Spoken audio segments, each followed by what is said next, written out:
Terima kasih kan ya, Bapak Ibu sekalian.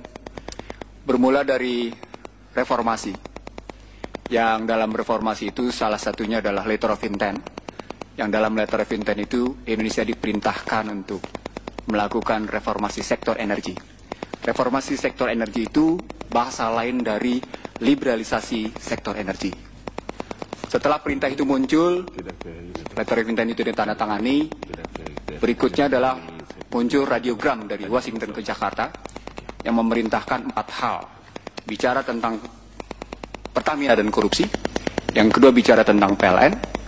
Yang ketiga bagaimana mengatur kedudukan Pertamina. Yang keempat yang paling penting mengatur tentang draft rancangan undang-undang migas. Setelah itu, setelah muncul radiogram, muncul kemudian dari USAID satu pinjaman yang memerintahkan tentang pentingnya pengurangan subsidi terhadap energi, membantu sejumlah universitas dan LSM agar masyarakat menerima pencabutan subsidi dan masyarakat tidak marah.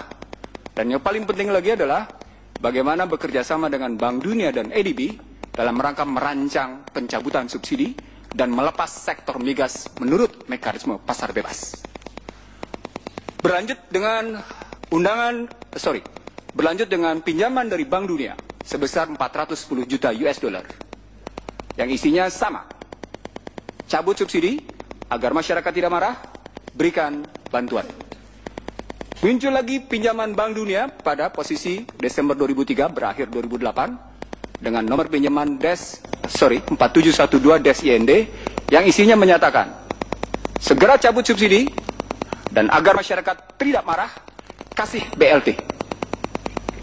Itu berakhir pada 2008. Lalu berlanjut sebelum itu, atas perintah-perintah tadi, muncul Undang-Undang Nomor 22 tentang 2001 tentang migas.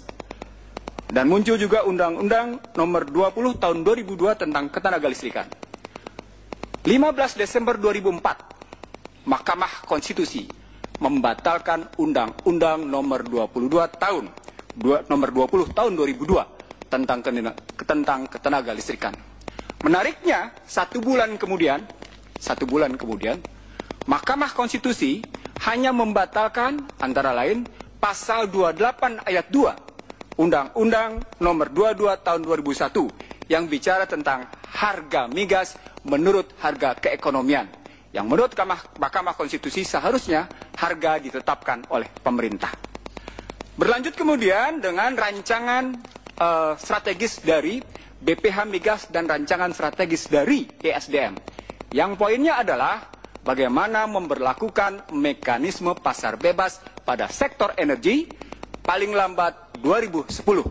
Sebelum itu muncul lagi dokumen dari National Intelligence Council November 2008 yang menyatakan cabut segera subsidi untuk energi dan pangan dan segera lakukan perbaikan perundang-undangan. Itu 2008. Undang-Undang Nomor 30 tahun 2007 menyatakan pasal 7 mekanisme pasar atau harga energi tunduk pada harga keekonomian.